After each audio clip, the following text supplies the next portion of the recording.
Welcome to Midnight Cry. My name is Michael York and I am your host. In this episode we're going to be looking at Muhammad and Jesus in the Quran. This is a really useful thing for us to do. For example, for Christians and Muslims, here you have the two key people in their faith being talked about in the one book. So this gives us a really useful opportunity to explore these two characters. I want to give a big welcome to Dr. Daniel Shayesteh. So wonderful to be with you here. It's great to have Daniel with us today because he is from a Muslim background, he's now a follower of Jesus and an Islamic scholar.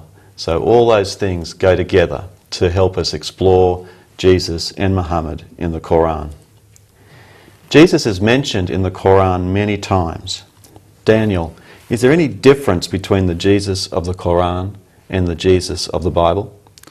There's a big difference.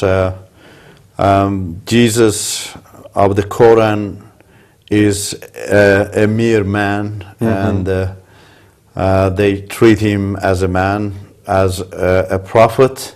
Yes. That, in other words, he was not able to fulfill his job in this world, and Muhammad came to fulfill his job. But what you and I know about Jesus, he came to finish the mission of God in this world. Yes. And to destroy the work of Satan, and to save people, to bring people back to God, who created people for himself and wanted to live with them in their life on earth. And in other words, unite people to himself. And Jesus in the Bible has come to create that unity, yes, to pave the ground for that unity in this life on earth. But the Jesus of the Quran is just a prophet, that he wasn't able to do his mission, and therefore somebody called Muhammad came to finish his mission. Whereas in the Bible you see all prophets are looking to a day that in that day Jesus reveal God to people, be the revelation of God himself. In other words, God with people, yes, Emmanuel, as Gospel says.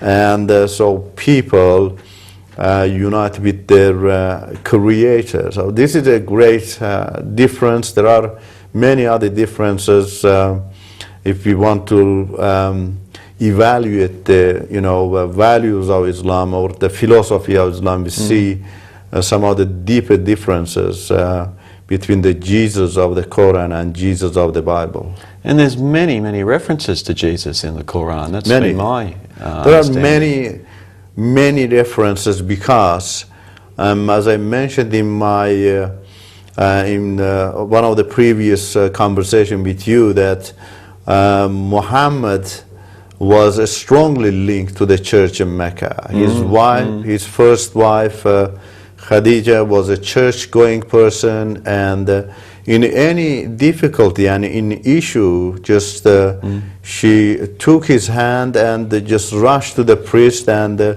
they all got their counseling and advices from the church priest, and he was continually in link with them and learned a lot of things from there. And unfortunately, he learned only from the church the traditional things, and the church in that time really was not reflecting the real light of Jesus Christ, and for Muhammad was not able to learn many things that you and I know in the Bible personally, those things.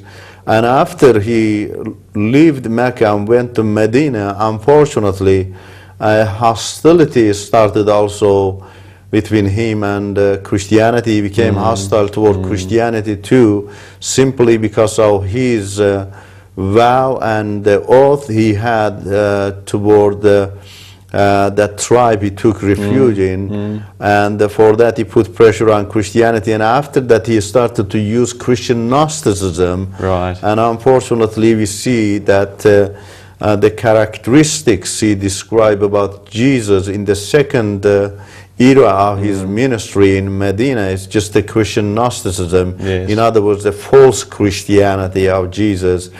Saying things like Jesus didn't really die on the cross and things absolutely. like that. Jesus didn't die on the cross. He didn't pay for price for people. You know, he's just a prophet and totally going against what the Gospels teach about Jesus. Absolutely, yeah. He doesn't have that power to save people, and the question is really, the world really needs only a prophet, and there were many prophets in the Bible, and we see all those prophets are looking to that day that Jesus will come and save the world. Yes. Now Muhammad claimed to be the completer of Jesus' mission on earth. Is he really higher than Jesus spiritually for claiming such a position? We read the Quran, you see. I mean, I'm not talking this because I'm a follower of Jesus Christ. I'm just talking behalf of Quran. Quran is introducing Jesus. That Jesus is not really the Jesus of the Bible.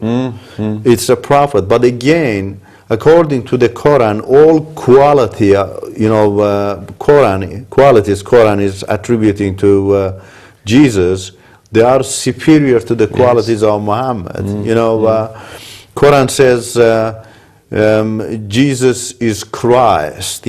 Christ means anointed by God. The Messiah. Messiah. That the Spirit of God fully is in him and on him. And there is no such a thing in the Quran about Muhammad. Muhammad is not the Christ of God. He is not Christ. And Quran even says Jesus is the Word of God. You see, this is an amazing thing in philosophy. The word in philosophy is only used for God.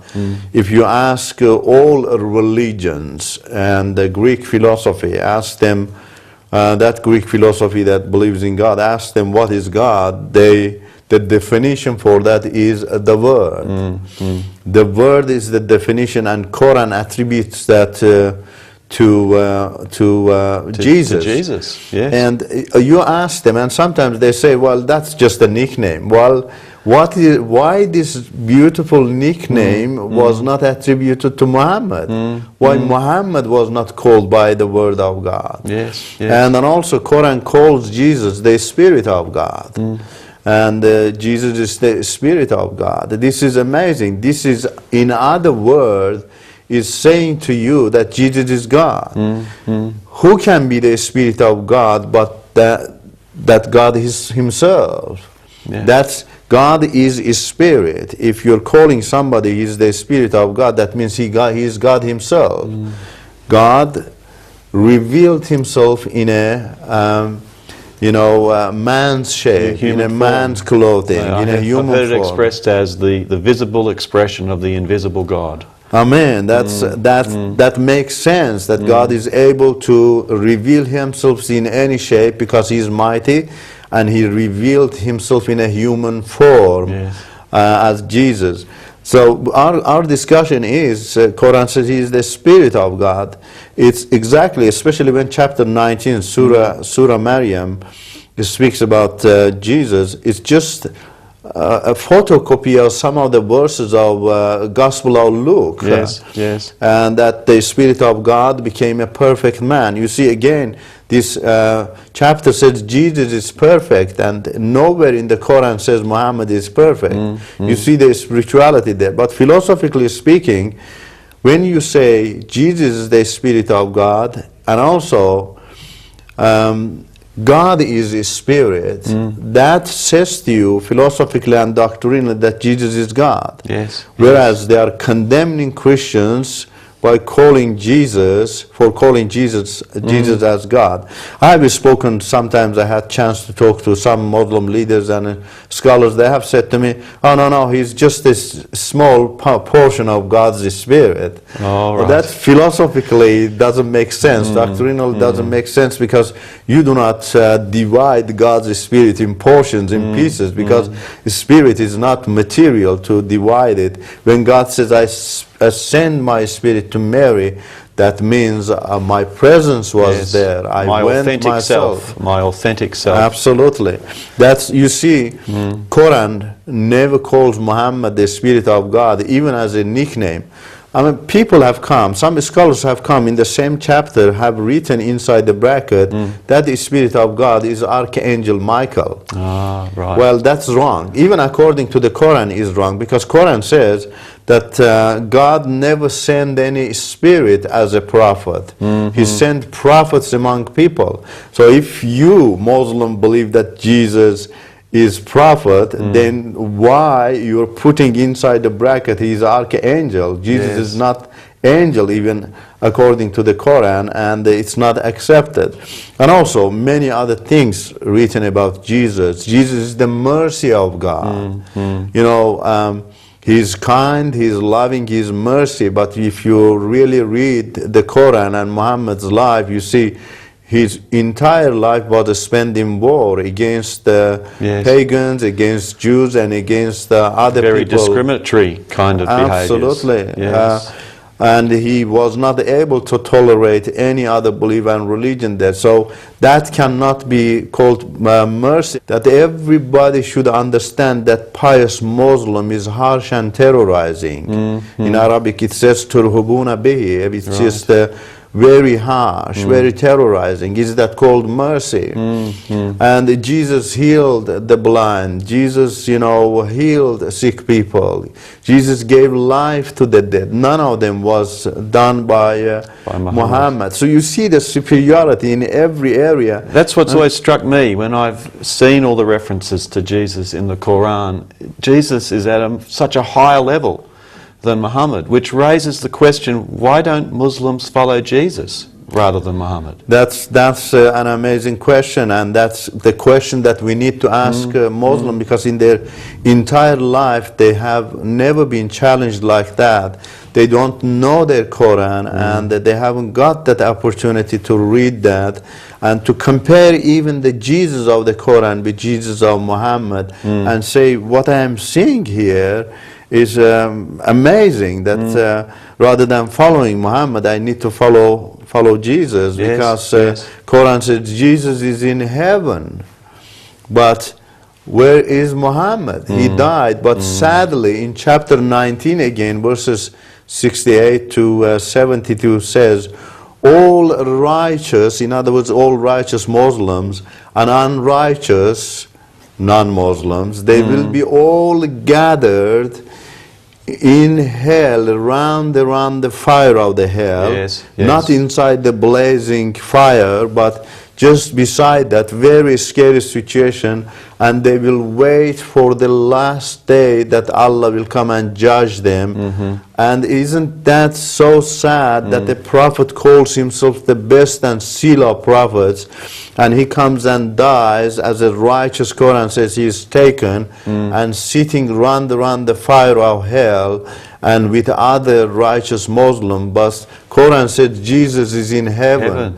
Now, which one can be the way for you to heaven? The one who died or the one who is in heaven? So these are the contradictions in the Quran. Gives a superiority to Jesus. Jesus is in a high quality, but forces Muslims to follow a man who is sinner and who doesn't have mercy to people and who dies. And this is what today we see, that Muslims are now encouraged by you and I, by other people, and they are going and reading their books, and they see this great contradiction and difference there, and many of them are coming to Jesus and giving their hearts to Jesus. It's exciting that they're having this chance to explore and to search and to see how special Jesus is, and even to see that Muhammad said we should read the Injil, we should read the Gospel and learn more. They have to really break this chain of doctrine of Islam, and the chain of pressure in Islamic country that you should not read the Gospel and you have to just stick to Quran. Something they need to break this, really bring back, by God's help, their dignity and to unite with their God. Now the real challenge when we ask people to go and read the Gospel is that the picture of Jesus in the Gospel is quite different in some ways to the picture in the Quran. For example, the Quran is never happy to see Jesus called God, or never happy to see him called the Son of God, not directly anyway. Why would the Quran speak against these beliefs? Well, as I mentioned, when he moved from Mecca to Medina, that argument started, that discussion started. Yes. We never read in his previous life in Mecca, while going to church and come and stand in opposition to the sonhood of Jesus or godhood of Jesus. And when he went to Mecca and then from Mecca to Medina, and then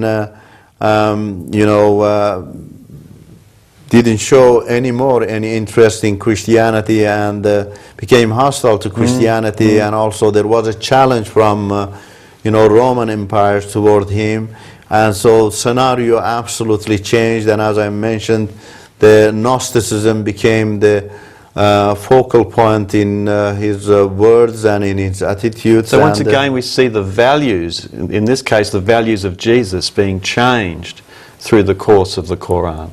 Once again, precious things called values are being played around with here. He didn't know the meaning of that, and that's so sad that he was not able to understand the meaning of it while he was going to church.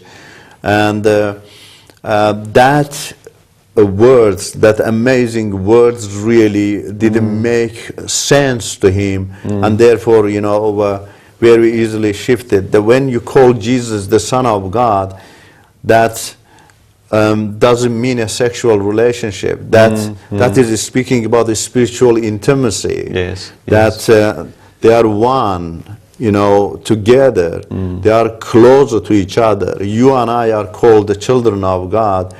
We are not children of God by sexual relationship. We are children of God because He is more loving than our mother and worldly mother and father to us, and more peaceful, more just, more righteous, and that's why we are calling. And that also is revealing the intimate relationship. Your children in the family they are very close to you than to me, because you're the father of that. So He comes and takes that responsibility and brings us from that orphanage of Satan. We were caught up there, chained there, released us and took responsibility for us. This is something that Muhammad never understood this from the church, and I imagine even church didn't understand that in that time, and so it was not a good guide for Muhammad to understand these beautiful things. You see, I was a Muslim, I was a scholar of Islam. I didn't know this because simply I was living inside the circle of Islam. But when I took, a step beyond that circle and started to read, and I saw a different world, and I became so amazed and so blessed that I'm a child of God. I am a member of His household. I am with Him. He is with me. My relationship with Satan is cancelled. You see, this is another meaning for that. If God is with you, then Satan is not with you. Then Satan's kingdom, then Satan's hell is not with you.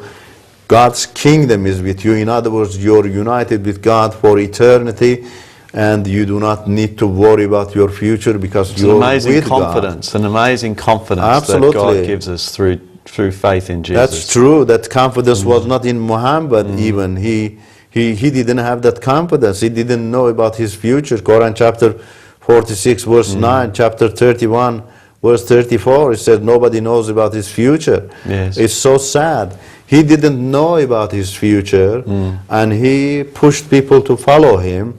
But even Quran says Jesus is in heaven, his future is very clear, and people are not following him. So it's a great contradiction here. I can see that you've been making a deep study of this, and I know you encourage people everywhere to search for truth together, both Christians and Muslims, to dig deeper and to understand who Jesus really is. What do you see as the really major, most important differences between Muhammad and Jesus? The major difference is this, really. Muhammad is promising future. You know, even though it's not certain. He said, we don't know. Yes. He even himself didn't know whether he was going to heaven or hell. And he says, I don't know that. But there is confidence in Jesus. You know, and the gospel says, if you give your heart to me, if you follow me, you will be in heaven because I am in heaven. Yes. If you're the friend of person who is in heaven, then you become heavenly. But if you become the friend of the person who is dead, he doesn't know about his future, then you do not have that confidence in your life. So this is an amazing difference that he came and saved people in this world. Yes. Now, doctrinally looking at it, it's amazing too.